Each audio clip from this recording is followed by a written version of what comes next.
ଆଜି ଚାଲ ଦେଖିବା ଆମର କ'ଣ ଖାଇଲେ କ୍ୟାନ୍ସର ରୋଗଟା ଭଲ ହେବ।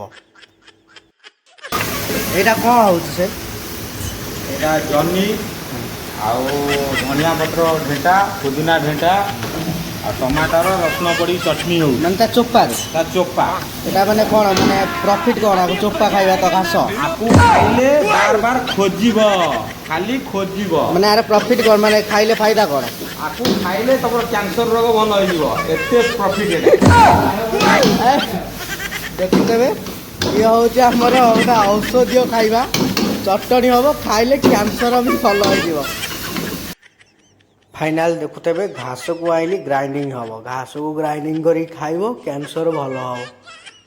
ପକେଇକି ଏବେ ଗ୍ରାଇଣ୍ଡିଙ୍ଗଟା କରିଦେବି, ତାପରେ ଦେଖିବ ସେ ପୁରା ମିକ୍ସ ହେଇକି କେମିତି କ'ଣ ଦେଖାଯାଉଛି।